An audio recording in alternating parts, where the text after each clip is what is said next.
The video we're going to see today is originating just outside of Sao Paulo, Brazil. One of my colleagues, Dr. Alejandra Cuno at Chile, at the University of Chile, is doing this video. She's also a former student of ours, and so we're quite proud of her. In this video, she's going to look, with the help of an expert who is from Brazil, at the major turf grasses that are used in that country. I think you'll find it informative, addressing some of the grasses we've already talked about. One grass, though, that we haven't really mentioned in this certificate or discussed to any great extent is carpet grass, which I'll label in that video. And carpet grass is a very low maintenance turf grass, probably used again in very low maintenance situations in Brazil. It has a tendency over time to become very weedy-like, so it's not a really desirable type of golf course turf that we would look to use. I would mention too that this video points out one of the advances that we're trying to make. Dr. Alejandra Cuno has been working on a Spanish version of the golf course management certificate that you're probably taking right now. And we hope to have that certificate available during the summer of 2025.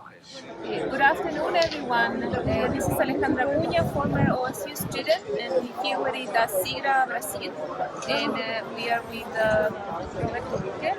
So Roberto, please talk about what is your position here in Brazil and your company related to. Sure, my name is Roberto Bucher. I am an agronomist. I graduated here many years ago, and I worked for Turfgrasses, which is a large sod producer in Brazil for many years, and now I work for a company in the United States, and we develop new varieties of grass. But I still have a lot of good friends and ties here in Brazil, so I come here almost every year, but I work in the US now.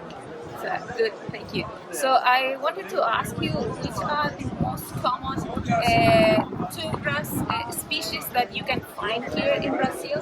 And if you can mention them, show them. Yes, so we have 4 main grasses that are more common here in Brazil. And actually, this is a good place because I can show you the grass. So come over here, let me show you.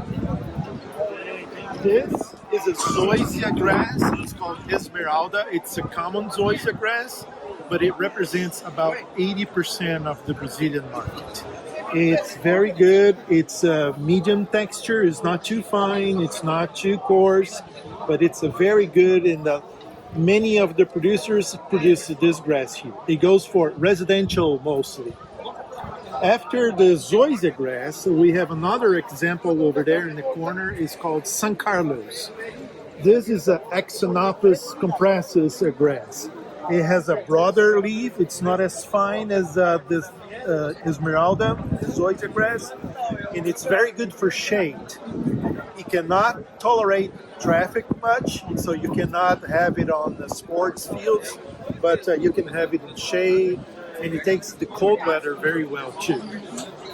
Then after that, we have the Bermuda grass. This is a good example. It's called Celebration Bermuda grass. It's a Bermuda developed in the United States, but it's been produced here for many years. It has a finer texture, and it's very good for sports and golf because it recovers after the damage very well. It's very quick, it's very fast to recover. It's an example of a Bermuda grass. And lastly, the last used one is fine texture zoysia. This is a zoysia that it's much finer. It's not like the Esmeralda. It's much finer, but again, very good for smaller residences and areas, very good for shade too. Not as good as San Carlos, but also very good, and has a very good disease resistance too. So those are the 4 types of grasses. Again, the Esmeralda represents about 80%, and then San Carlos, and then the Bermudas and fine grasses. So this is it. I will thank you for your time and for the information. Thank you.